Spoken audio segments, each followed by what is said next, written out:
CostasNarrativeXP presents.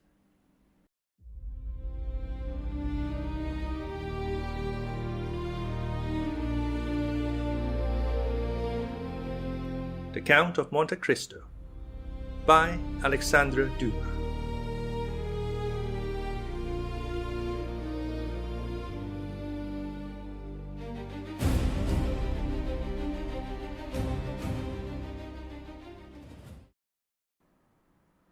Chapter 111. Expiation. Notwithstanding the density of the crowd, Mr. de Villefort saw it open before him. There is something so awe-inspiring in great afflictions that even in the worst times, the first emotion of a crowd has generally been to sympathize with the sufferer in a great catastrophe. Many people have been assassinated in a tumult, but even criminals have rarely been insulted during trial. Thus Villefort passed through the mass of spectators and officers of the Palais and withdrew. Though he had acknowledged his guilt, he was protected by his grief. There are some situations which men understand by instinct, but which reason is powerless to explain. In such cases, the greatest poet is he who gives utterance to the most natural and vehement outburst of song. Those who hear the bitter cry are as much impressed as if they listened to an entire poem, and when the sufferer is sincere, they are right in regarding his outbursts as sublime. It would be difficult to describe the state of stupor in which Villefort left the Palais. Every pulse beat with feverish excitement. Every nerve was strained, every vein swollen, and every part of his body seemed to suffer indistinctly from the rest, thus multiplying his agony 1,000-fold.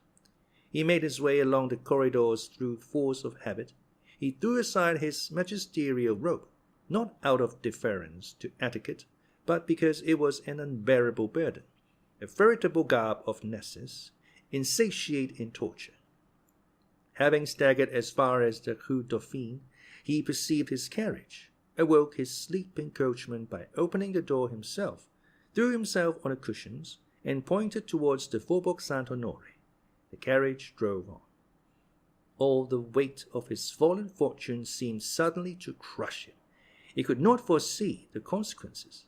He could not contemplate the future with the indifference of the hardened criminal who merely faces a contingency already familiar. God was still in his heart. God, he murmured, not knowing what he said. God, God. Behind the events that had overwhelmed him, he saw the hand of God. The carriage rolled rapidly onward. Villefort, while turning restlessly on the cushions, felt something press against him. He put out his hand to remove the object. It was a fan which Madame de Villefort had left in the carriage. This fan awakened a recollection which darted through his mind like lightning. He thought of his wife. "Oh," he exclaimed, as though a red-hot iron were piercing his heart. During the last hour his own crime had alone been presented to his mind. Now another object, not less terrible, suddenly presented itself. His wife. He had just acted the inexorable judge with her. He had condemned her to death, and she, crushed by remorse, struck with terror, covered with the shame inspired by the eloquence of his irreproachable virtue, she, a poor, weak woman, without help or the power of defending herself against his absolute and supreme will, she might at that very moment, perhaps, be preparing to die. An hour had elapsed since her condemnation. At that moment, doubtless, she was recalling all her crimes to her memory. She was asking pardon for her sins. Perhaps she was even writing a letter imploring forgiveness from her virtuous husband, a forgiveness she was purchasing with her death. Villefort again groaned with anguish and despair. "Ah," he exclaimed, "that woman became criminal only from associating with me. I carried the infection of crime with me, and she has caught it as she would the typhus fever, the cholera, the plague. And yet I have punished her.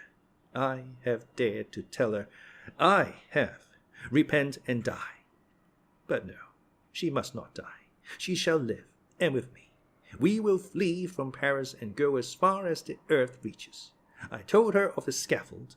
Oh, heavens, I forgot that it awaits me also. How could I pronounce that word? Yes, we will fly. I will confess all to her. I will tell her daily that I also have committed a crime. Oh, what an alliance! The tiger and the serpent, worthy wife of such as I am. She must live that my infamy may diminish hers. And Villefort dashed open the window in front of the carriage. Faster, faster, he cried, in a tone which electrified the coachman. The horses, impelled by fear, flew towards the house. Yes, yes, repeated Villefort, as he approached his home. Yes, that woman must live. She must repent, and educate my son, the sole survivor, with the exception of the indestructible old man, of the wreck of my house. She loves him. It was for his sake she has committed these crimes. We ought never to despair of softening the heart of a mother who loves her child. She will repent, and no one will know that she has been guilty. The events which have taken place in my house, though they now occupy the public mind, will be forgotten in time. Or if, indeed, a few enemies should persist in remembering them, why then I will add them to my list of crimes. What will it signify if 1, 2, or 3 more are added? My wife and child shall escape from this gulf, carrying treasures with them. She will live and may yet be happy, since her child, in whom all her love is centered, will be with her.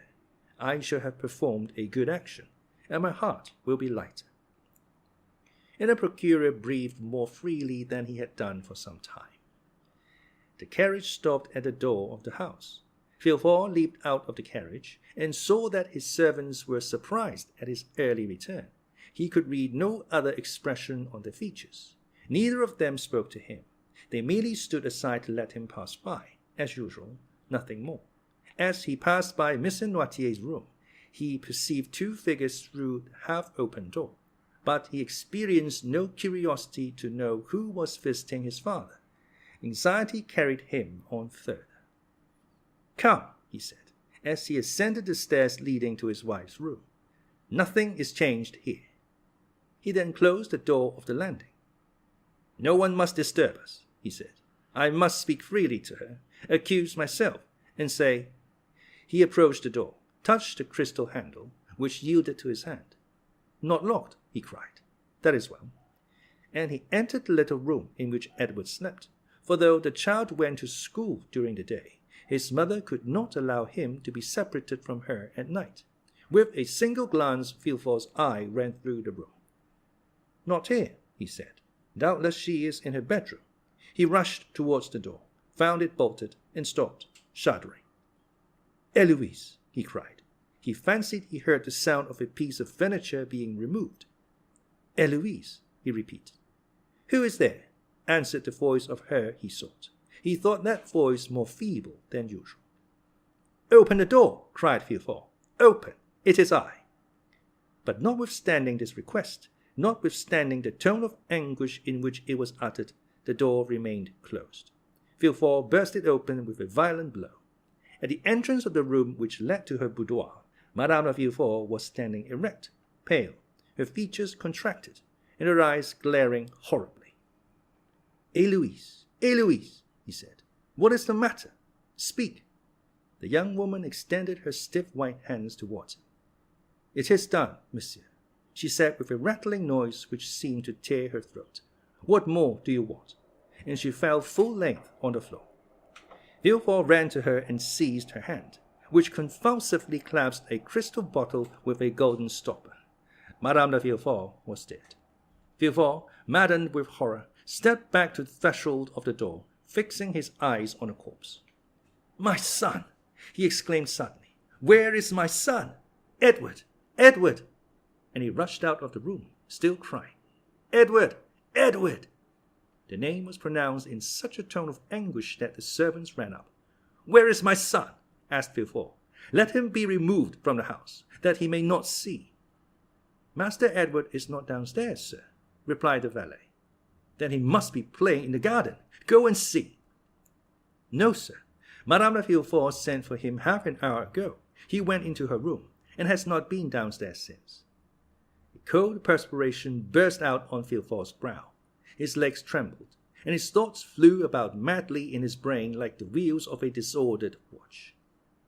In Madame de Villefort's room! He murmured and slowly returned, with one hand wiping his forehead, and with the other supporting himself against the wall. To enter the room, he must again see the body of his unfortunate wife. To call Edward, he must reawaken the echo of that room, which now appeared like a sepulchre. To speak seemed like violating the silence of the tomb. His tongue was paralyzed in his mouth. "Edward," he stammered. "Edward." The child did not answer. Where then could he be, if he had entered his mother's room and not since returned? He stepped forward. The corpse of Madame de Villefort was stretched across the doorway leading to the room in which Edward must be. Those glaring eyes seemed to watch over the threshold, and the lips bore the stamp of a terrible and mysterious irony. Through the open door was visible a portion of the boudoir, containing an upright piano and a blue satin couch. Villefort stepped forward 2 or 3 paces, and beheld his child lying, no doubt asleep, on a sofa. The unhappy man uttered an exclamation of joy. A ray of light seemed to penetrate the abyss of despair and darkness. He had only to step over the corpse, enter the boudoir, take the child in his arms, and flee far, far away. Villefort was no longer the civilized man. He was a tiger hurt unto death, gnashing his teeth in his wound. He no longer feared realities, but phantoms. He leaped over the corpse as if it had been a burning brazier. He took the child in his arms, braced him, shook him, called him, but the child made no response. He pressed his burning lips to the cheeks, but they were icy cold and pale. He felt the stiffened limbs. He pressed his hand upon the heart, but it no longer beat. The child was dead. The folded paper fell from Edward's breast. Villefort, thunderstruck, fell upon his knees. The child dropped from his arms and rolled on the floor by the side of his mother. He picked up the paper, and recognizing his wife's writing, ran his eyes rapidly over its contents. It ran as follows: "You know that I was a good mother. Since it was for my son's sake I became criminal. A good mother cannot depart without her son." Villefort could not believe his eyes. He could not believe his reason. He dragged himself towards the child's body, and examined it as a lioness contemplates its dead cub. Then a piercing cry escaped from his breast, and he cried, "Still the hand of God." The presence of the 2 victims alarmed him. He could not bear solitude shared only by 2 corpses. Until then he had been sustained by rage, by a strength of mind, by despair, by the supreme agony which led the Titans to scale the heavens, and Ajax to divide the gods. He now arose, his head bowed beneath the weight of grief, and, shaking his damp, disheveled hair, he who had never felt compassion for anyone determined to seek his father, that he might have someone to whom he could relate his misfortunes, someone by whose side he might weep. He descended the little staircase with which we are acquainted, and entered Noirtier's room. The old man appeared to be listening attentively and as affectionately as his infirmities would allow to the Abbé Busoni, who looked cold and calm, as usual. Villefort, perceiving the Abbé, passed his hand across his brow. The past came to him like one of those waves whose wrath foams fiercer than the others. He recollected the call he had made upon him after the dinner at Auteuil, and then the visit the Abbé had himself paid to his house on the day of Valentine's death. "You hear, sir?" he exclaimed. "Do you, then, never appear but to act as an escort to death?" Busoni turned around, and, perceiving the excitement depicted on the magistrate's face, the savage luster of his eyes, he understood that the revelation had been made at the assizes. But beyond this he was ignorant. "I came to pray over the body of your daughter." "And now why are you here?" "I come to tell you that you have sufficiently repaid your debt, and that from this moment I will pay to God to forgive you, as I do." "Good heavens!" exclaimed Villefort. stepping back fearfully. "Surely that is not the voice of the Abbé Busoni." "No." The abbé threw off his wig, shook his head, and his hair, no longer confined, fell in black masses around his manly face. "It is the face of the Count of Monte Cristo," exclaimed the procureur, with a haggard expression. "You are not exactly right, Monsieur Procureur. You must go farther back." That voice, where did I first hear it?" "You heard it for the first time at Marseille, 23 years ago, the day of your marriage with Mademoiselle de Saint-Méran. Refer to your papers." "You are not Busoni. You are not Monte Cristo." "Oh, heavens! You are, then, some secret, implacable, and mortal enemy. I must have wronged you in some way at Marseille. Oh, woe to me!" "Yes, you are now on the right path," said the Count, crossing his arms over his broad chest. "Search, search." "But what have I done to you?" exclaimed Villefort, whose mind was balancing between reason and insanity, in that cloud which is neither a dream nor reality. "What have I done to you? Tell me, then. Speak." "You condemned me to a horrible, tedious death. You killed my father. You deprived me of liberty, of love, and happiness." "Who are you, then? Who are you?" "I am the spectre of a wretch you buried in the dungeons of the Chateau d'If. God gave that spectre the form of the Count of Monte Cristo when he had at length issued from his tomb, enriched him with gold and diamonds, and led him to you." "Ah, I recognize you. I recognize you," exclaimed the king's attorney. "You are—" "I am Edmond Dantès." "You are Edmond Dantès?" cried Villefort, seizing the count by the wrist. "Then come here." And up the stairs he dragged Monte Cristo, who, ignorant of what had happened, followed him in astonishment, foreseeing some new catastrophe. "There, Edmond Dantès," he said, pointing to the bodies of his wife and child. "See, are you well avenged?" Monte Cristo became pale at this horrible sight. He felt that he had passed beyond the bounds of vengeance, and that he could no longer say, "God is for and with me." With an expression of indescribable anguish, he threw himself upon the body of the child, reopened its eyes, felt its pulse, and then rushed with him into Valentine's room, of which he double-locked the door. "My child!" cried Villefort. "He carries away the body of my child! Oh, curses, woe, death to you!" He tried to follow Monte Cristo, but as though in a dream he was transfixed to the spot. His eyes glared as though they were starting through the sockets.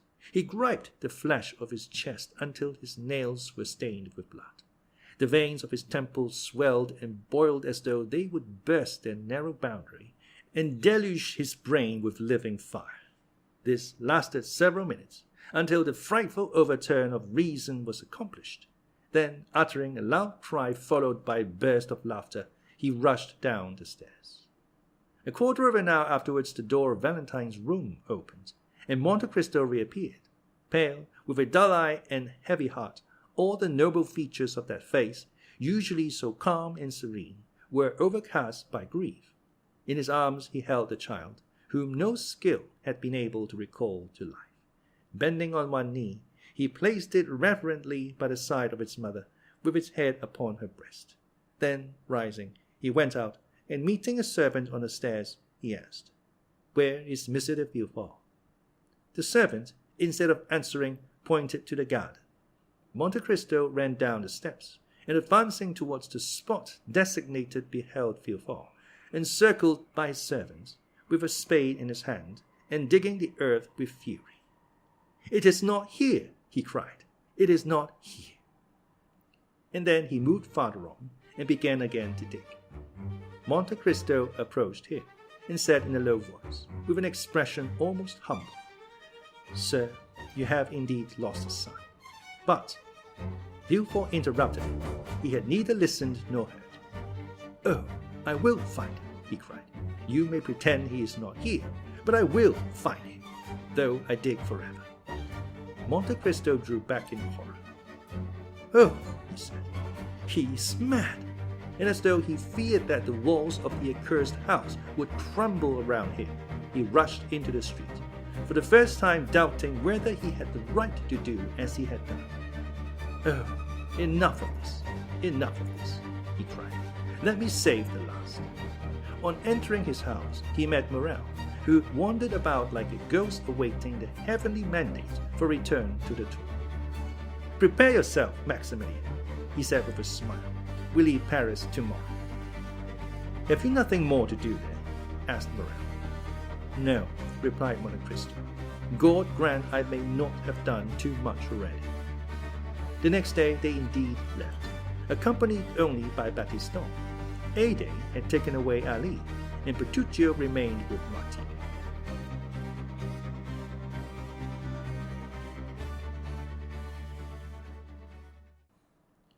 Chapter 112. The Departure. The recent events formed the theme of conversation throughout all Paris. Emmanuel and his wife conversed with natural astonishment in their little apartment in the Rue Millet upon the 3 successive, sudden, and most unexpected catastrophes of Marseille, Danglars, and Villefort.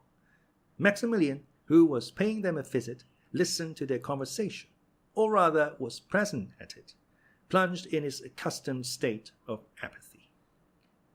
"Indeed," said Julie, "might we not almost fancy, Emmanuel, that those people, so rich, so happy but yesterday, had forgotten in their prosperity that an evil genius, like the wicked fairies in Pirot's story who present themselves unbidden at a wedding or baptism, hovered over them and appeared all at once to revenge himself for their fatal neglect?" "What a dire misfortune," said Emmanuel, thinking of Marseille and Danglars. "What dreadful sufferings," said Julie, remembering Valentine, but whom, with a delicacy natural to women, she did not name before her brother. "If the Supreme Being has directed the fatal blow," said Emmanuel, "it must be that he, in his great goodness, has perceived nothing in the past lives of these people to merit mitigation of their awful punishment." "Do you not form a very rash judgment, Emmanuel?" said Julie. "When my father, with a pistol in his hand, was once on the point of committing suicide, had anyone then said, 'This man deserves his misery,' would not that person have been deceived?" "Yes, but your father was not allowed to fall. A being was commissioned to arrest the fatal hand of death about to descend on him." Emmanuel had scarcely uttered these words when the sound of the bell was heard, the well-known signal given by the porter that a visitor had arrived. Nearly at the same instant the door was opened and the Count of Monte Cristo appeared on the threshold. The young people uttered a cry of joy, while Maximilien raised his head, but let it fall again immediately.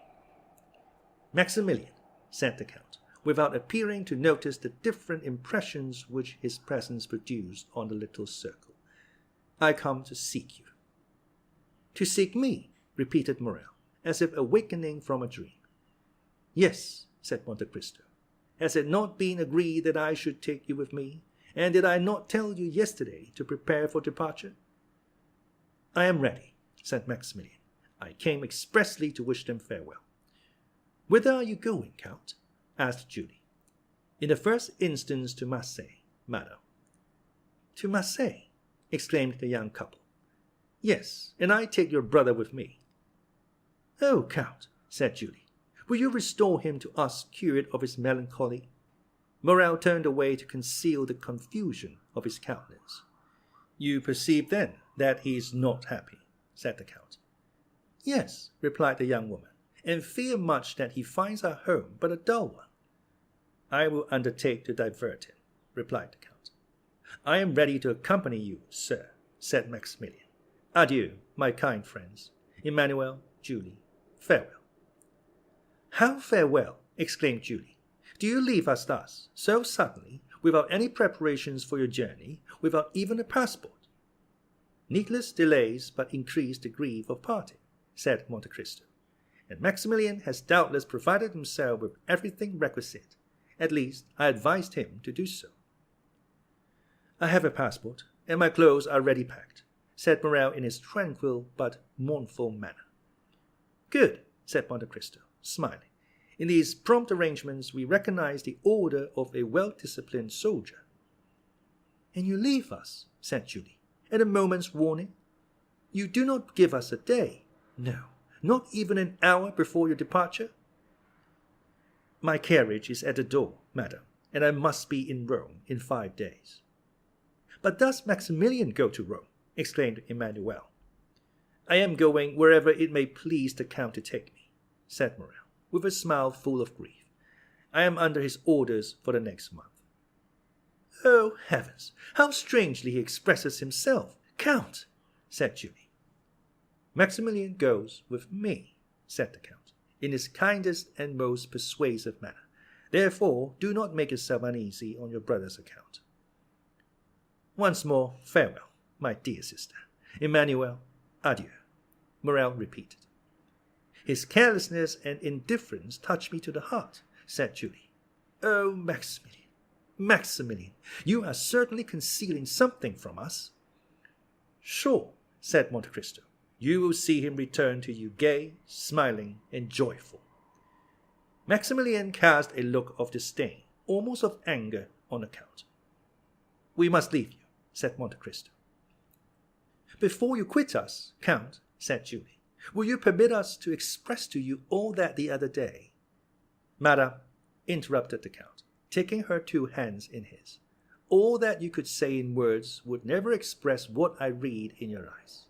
The thoughts of your heart are fully understood by mine. Like benefactors in romances, I should have left you without seeing you again, but that would have been a virtue beyond my strength, because I am a weak and vain man, fond of the tender, kind, and thankful glances of my fellow creatures.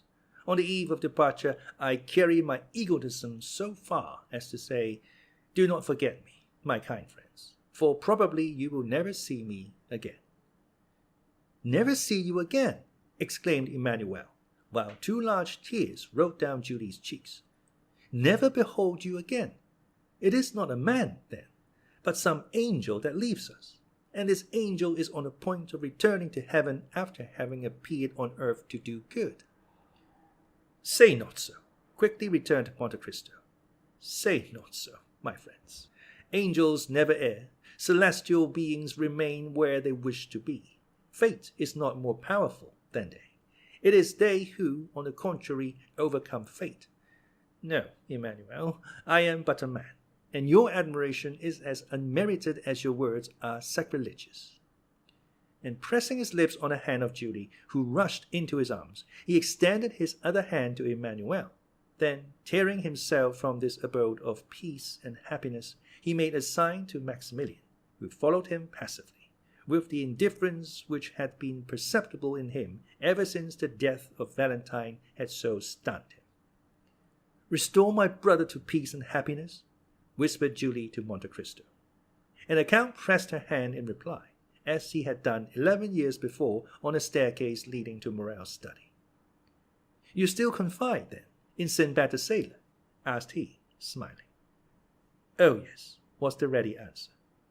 Well, then, sleep in peace, and put your trust in the Lord. As we have before said, the post-chaise was waiting. 4 powerful horses were already pawing the ground with impatience, while Ali, apparently just arrived from a long walk, was standing at the foot of the steps, his face bathed in perspiration. Well, asked the Count in Arabic, have you been to see the old man? Ali made a sign in the affirmative. And have you placed the letter before him, as I ordered you to do? The slave respectfully signalized that he had. And what did he say, or rather do? Ali placed himself in the light, so that his master might see him distinctly, and then, imitating in his intelligent manner the countenance of the old man, he closed his eyes, as Noirtier was in the custom of doing when saying yes. Good, he accepts, said Monte Cristo. Now let us go. These words had scarcely escaped him when the carriage was on its way, and the feet of the horses struck a shower of sparks from the pavement. Maximilien sat with himself in his corner without uttering a word. Half an hour had passed when the carriage stopped suddenly. The Count had just pulled the silken check-string, which was fastened to Ali's finger. The Nubian immediately descended and opened the carriage door. It was a lovely starlight night. They had just reached the top of the hill Villefort, from whence Paris appears like a sombre sea, tossing its millions of phosphoric waves into light. Waves indeed more noisy, more passionate, more changeable, more furious, more greedy, than those of the tempestuous ocean. Waves which never rest as those of the sea sometimes do. Waves ever dashing, ever foaming, ever engulfing what falls within their grasp. The Count stood alone, and at a sign from his hand, the carriage went on for a short distance. With folded arms, he gazed for some time upon the great city. When he had fixed his piercing look on this modern Babylon, which equally engages the contemplation of the religious enthusiast, the materialist, and the scoffer.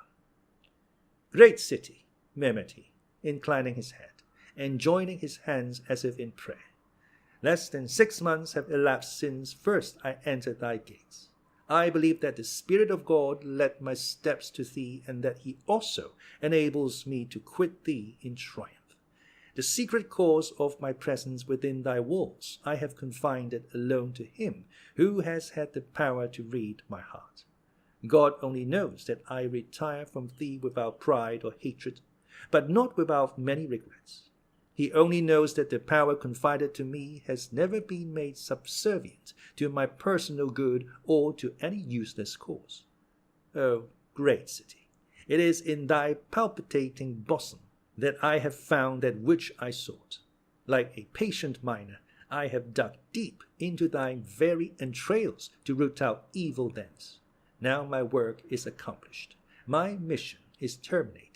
Now thou canst neither afford me pain nor pleasure. Adieu, Paris. Adieu." His look wandered over the vast plain like that of some genius of the night. He passed his hand over his brow, got into the carriage. The door was closed on him, and the vehicle quickly disappeared down the other side of the hill in a whirlwind of dust and noise. 10 leagues were passed, and not a single word was uttered. Morrel was dreaming, and Monte Cristo was looking at the dreamer. "Morrel," said the Count to him at length, "do you repent having followed me?" "No, Count, but to leave Paris. If I thought happiness might await you in Paris, Morrel, I would have left you there. Valentine reposes within the walls of Paris, and to leave Paris is like losing her a second time." "Maximilien," said the Count, "the friends that we have lost do not repose in the bosom of the earth, but are buried deep in our hearts, and it has been thus ordained that we may always be accompanied by them.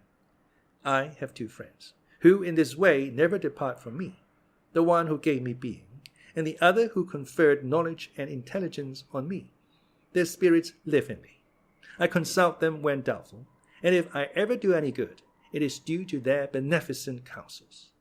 Listen to the voice of your heart, Morrel, and ask it whether you ought to preserve this melancholy exterior towards me." "My friend," said Maximilien, "the voice of my heart is very sorrowful, and promises me nothing but misfortune." "It is the way of weakened minds to see everything through a black cloud. The soul forms its own horizons. Your soul is darkened, and consequently the sky of the future appears stormy and unpromising." "That may possibly be true," said Maximilien, and he again subsided into his thoughtful mood. The journey was performed with that marvelous rapidity which the unlimited power of the Count ever commanded. Towns fled from them like shadows on their path, and trees shaken by the first winds of autumn seemed like giants madly rushing on to meet them, and retreating as rapidly when once reached. The following morning they arrived at Chalons, where the Count's steamboat waited for them. Without the loss of an instant, the carriage was placed on board, and the 2 travelers embarked without delay. The boat was built for speed. Her 2 paddle wheels were like 2 wings with which she skimmed the water like a bird. Morel was not insensible to that sensation of delight which is generally experienced in passing rapidly through the air, and the wind which occasionally raised the hair from his forehead seemed on the point of dispelling momentarily the clouds collected there. As the distance increased between the travellers and Paris, almost superhuman serenity appeared to surround the Count. He might have been taken for an exile about to revisit his native land. Ere long, Marseille presented herself to view. Marseille, white, vivid, full of life and energy. Marseille, the younger sister of Tyre and Carthage, the successor to them in the empire of the Mediterranean. Marseille, old yet always young. Powerful memories were stirred within them by the sight of the round tower, Fort Saint-Nicolas, the city hall designed by Puget, the port with its brick quays, where they had both played in childhood, and it was with one accord that they stopped on the Canebière. The vessel was setting sail for Algiers, on board of which the bustle usually attending departure prevailed. The passengers and their relations crowded on the deck, friends taking a tender but sorrowful leave of each other, some weeping, others noisy in their grief, the whole forming a spectacle that might be exciting even to those who witnessed similar sights daily, but which had no power to disturb the current of thought that had taken possession of the mind of Maximilien from the moment he had set foot on the broad pavement of the quay. "Here," said he, leaning heavily on the arm of Monte Cristo, "here is the spot where my father stopped when the Pharaon entered the port. It was here that the good old man, whom you saved from death and dishonor, threw himself into my arms. I yet feel his warm tears on my face, and his were not the only tears shed, for many who witnessed our meeting wept also." Monte Cristo gently smiled and said, "I was there," at the same time pointing to the corner of a street as he spoke, and in the very direction he indicated. A groan, expressive of bitter grief, was heard, and a woman was seen waving her hand to a passenger on board the vessel about to sail. Monte Cristo looked at her with an emotion that must have been remarked by Morel had not his eyes been fixed on the vessel. "Oh, heavens!" exclaimed Morel. "I do not deceive myself. That young man who is waving his hat, that youth in the uniform of a lieutenant, is Albert de Morcerf." "Yes," said Monte Cristo. "I recognized him." "How so? You were looking the other way." The Count smiled, as he was in the habit of doing when he did not want to make any reply, and he again turned towards the veiled woman, who soon disappeared at the corner of the street. Turning to his friend, "Dear Maximilien," said the Count, "have you nothing to do in this land?" "I have to weep over the grave of my father," replied Morel in a broken voice. "Well, then, go. Wait for me there, and I will soon join you." "You leave me, then?" "Yes, I also have a pious visit to pay." Morel allowed his hand to fall into that which the Count extended to him. Then, with an inexpressibly sorrowful inclination of the head, he quitted the Count and bent his steps to the east of the city. Monte Cristo remained on the same spot until Maximilien was out of sight. He then walked slowly towards the Allée de Meilhan to seek out a small house with which our readers were made familiar at the beginning of this story. It yet stood, under the shade of the fine avenue of lime trees, which forms one of the most frequent walks of the idlers of Marseille, covered by an immense vine, which spreads its aged and blackened branches over the stone front, burned yellow by the ardent sun of the south. 2 stone steps worn away by the friction of many feet led to the door, which was made of 3 planks.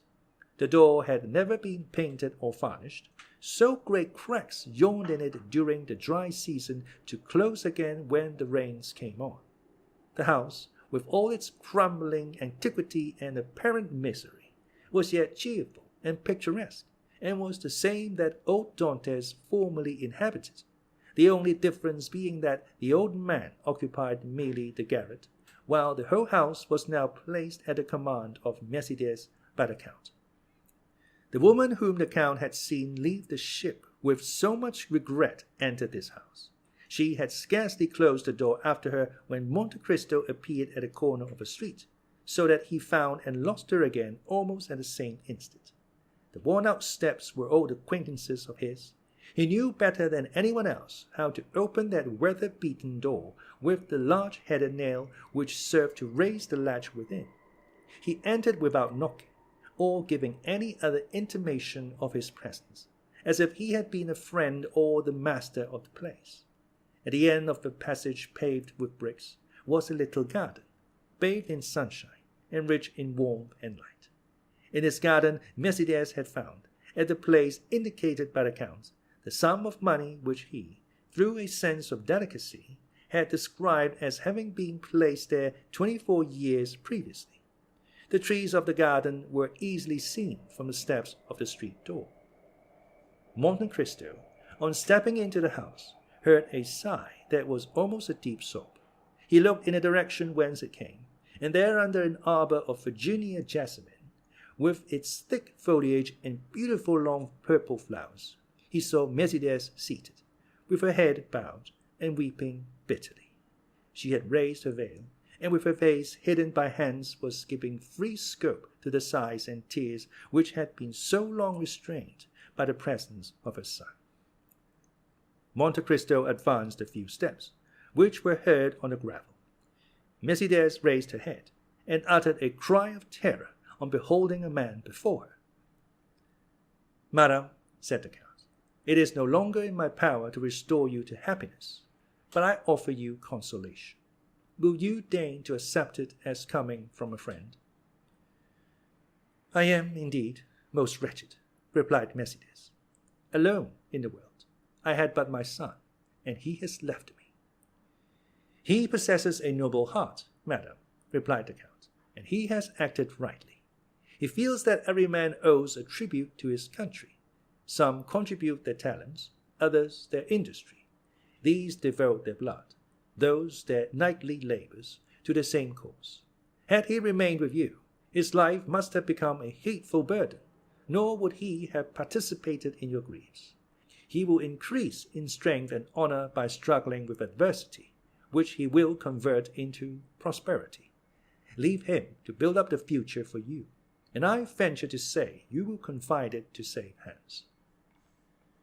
"Oh," replied the wretched woman, mournfully shaking her head, "the prosperity of which you speak, and which, from the bottom of my heart, I pray God in his mercy to grant him, I can never enjoy.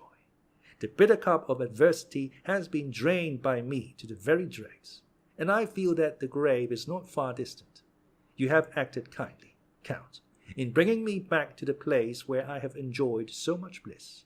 I ought to meet death on the same spot where happiness was once all my own." "Alas," said Monte Cristo, "your words sear and embitter my heart, the more so as you have every reason to hate me. I have been the cause of all your misfortunes, but why do you pity, instead of blaming me? You render me still more unhappy." "Hate you, blame you, you, Edmond, hate, reproach, the man that has spared my son's life? For was it not your fatal and sanguinary intention to destroy that son of whom M. de Morcerf was so proud? Oh, look at me closely, and discover, if you can, even the semblance of a reproach in me." The Count looked up and fixed his eyes on Mercédès, who arose partly from her seat and extended both her hands towards him. "Oh, look at me," continued she, with a feeling of profound melancholy. "My eyes no longer dazzled by their brilliancy, for the time has long fled since I used to smile on Edmond Dantès, who anxiously looked out for me from the window of yonder garret, then inhabited by his old father. Years of grief have created an abyss between those days and the present. I neither reproach you nor hate you, my friend. Oh no, Edmond, it is myself that I blame, myself that I hate. Oh, miserable creature that I am!" cried she, clasping her hands and raising her eyes to heaven. "I once possessed piety, innocence, and love, the three ingredients of the happiness of angels. And now, what am I?" Monte Cristo approached her and silently took her hand. "No, said she, withdrawing it gently. No, my friend, touch me not. You have spared me. Yet of all those who have fallen under your vengeance, I was the most guilty. They were influenced by hatred, by avarice, and by self-love. But I was base, and for want of courage acted against my judgment. Nay, do not press my hand, Edmond. You are thinking, I am sure, of some kind speech to console me. But do not utter it to me. Reserve it for others more worthy of your kindness. See, misfortune has silvered my hair. My eyes have shed so many tears that they are encircled by a rim of purple, and my brow is wrinkled. You, Edmond, on the contrary, you are still young, handsome, dignified. It is because you have had faith, because you have had strength, because you have had trust in God, and God has sustained you. But as for me, I have been a coward. I have denied God, and he has abandoned me. Mercédès burst into tears. Her woman's heart was breaking under its load of memories. Monte Cristo took her hand and imprinted a kiss on it, but she herself felt that it was a kiss of no greater warmth than he would have bestowed on the hand of some marble statue of a saint. It often happens, continued she, that the first fault destroys the prospects of a whole life. I believed you dead. Why did I survive you? What good has it done me to mourn for you eternally in the secret recesses of my heart, only to make a woman of 39 look like a woman of 50? Why, having recognized you, and I the only one to do so, why was I able to save my son alone? Ought I not also to have rescued the man that I had accepted for a husband, guilty though he were? Yet I let him die. What do I say? Oh, merciful heavens! Was I not accessory to his death by my supine insensibility, by my contempt for him, not remembering, or not willing to remember, that it was for my sake he had become a traitor and a perjurer? In what am I benefited by accompanying my son so far, since I now abandon him, and allow him to depart alone to the baneful climate of Africa? Oh, I have been base, cowardly, I tell you. I have abjured my affections, and like all renegades, I am of evil omen to those who surround me. No, Mercédès, said Monte Cristo. No, you judge yourself with too much severity. You are a noble-minded woman, and it was your grief that disarmed me. Still, I was but an agent, led on by an invisible and offended deity, who chose not to withhold the fatal blow that I was destined to hurl. I take that God to witness, at whose feet I have prostrated myself daily for the last 10 years, that I would have sacrificed my life to you, and with my life the projects that were indissolubly linked with it. But, and I say it with some pride, Mercédès, God needed me, and I lived. Examine the past and the present, and endeavor to dive into futurity, and then say whether I am not a divine instrument.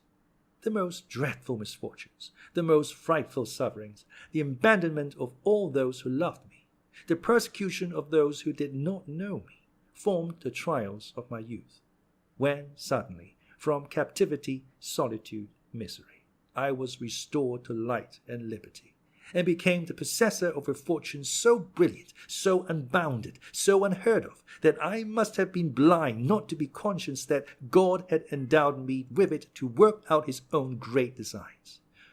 From that time I looked upon this fortune as something confided to me for a particular purpose. Not a thought was given to a life which you once, Mercédès, had the power to render blissful. Not 1 hour of peaceful calm was mine. But I felt myself driven on like an exterminating angel, like adventurous captains about to embark on some enterprise full of danger. I laid in my provisions. I loaded my weapons. I collected every means of attack and defense. I inured my body to the most violent exercises, my soul to the bitterest trials. I taught my arm to slay, my eyes to behold excruciating sufferings, and my mouth to smile at the most horrid spectacles. Good-natured, confiding, and forgiving as I had been, I became revengeful, cunning, and wicked, or rather, immovable as fate. Then I launched out into the path that was open to me. I overcame every obstacle and reached the goal, but woe to those who stood in my pathway. "Enough," said Mercédès. "Enough, Edmond. Believe me, that she who alone recognized you has been the only one to comprehend you, and had she crossed your path, and you had crushed her like glass, still, Edmond, still she must have admired you. Like the gulf between me and the past, there is an abyss between you, Edmond, and the rest of mankind. And I tell you freely that the comparison I draw between you and the other men will ever be one of my greatest tortures. No, there is nothing in the world to resemble you in worth and goodness. But we must say farewell, Edmond, and let us part. Before I leave you, Mercédès, have you no request to make?" said the Count. "I desire but one thing in this world, Edmond, the happiness of my son. Pray to the Almighty to spare his life, and I will take upon myself to promote his happiness." "Thank you, Edmond. But have you no request to make for yourself, Mercédès?" "For myself, I want nothing. I live, as it were, between two graves. One is that of Edmond Dantès, lost to me long, long since. He had my love. That word ill becomes my faded lip now, but it is a memory dear to my heart, and one that I would not lose for all that the world contains. The other grave is that of the man who met his death from the hand of Edmond Dantès. I approve of the deed, but I must pray for the dead." "Your son shall be happy, Mercédès," repeated the Count. "Then I shall enjoy as much happiness as this world can possibly confer. But what are your intentions?" Mercédès smiled sadly. "To say that I shall live here, like the Mercédès of other times, gaining my bread by labor, would not be true, nor would you believe me. I have no longer the strength to do anything but to spend my days in prayer. However, I shall have no occasion to work, for the little sum of money buried by you, and which I found in the place you mentioned, will be sufficient to maintain me. Rumor will probably be busy respecting me, my occupations, my manner of living. That will signify but little. That concerns God, you, and myself." "Mercédès," said the Count, "I do not say it to blame you, but you made an unnecessary sacrifice in relinquishing the whole of the fortune amassed by M. de Morcerf. Half of it at least by right belonged to you, in virtue of your vigilance and economy. I perceive what you are intending to propose to me, but I cannot accept it, Edmond. My son would not permit it." "Nothing shall be done without the full approbation of Albert de Morcerf. I will make myself acquainted with his intentions and will submit to them. But if he be willing to accept my offers, will you oppose them? You well know, Edmond, that I am no longer a reasoning creature. I have no will, unless it be the will never to decide. I have been so overwhelmed by the many storms that have broken over my head that I am become passive in the hands of the Almighty, like a sparrow in the talons of an eagle. I live, because it is not ordained for me to die. If succor be sent to me, I will accept it." "Ah, madam," said Monte Cristo, "you should not talk thus. It is not so. We should evince our resignation to the will of heaven. On the contrary, we are all free agents." "Alas!" exclaimed Mercédès, "if it were so, if I possessed free will, but without the power to render that will efficacious, it would drive me to despair." Monte Cristo dropped his head and shrank from the vehemence of her grief. "Will you not even say you will see me again?" he asked. "On the contrary, we shall meet again," said Mercédès, pointing to heaven with solemnity. "I tell you so to prove to you that I still hope." And after pressing her own trembling hand upon that of the Count, Mercédès rushed up the stairs and disappeared. Monte Cristo slowly left the house and turned towards the quay, but Mercédès did not witness his departure, although she was seated at the little window of the room which had been occupied by old Dantès. Her eyes were straining to see the ship which was carrying her son over the vast sea. but still her voice involuntarily murmured softly, "Edmond, Edmond,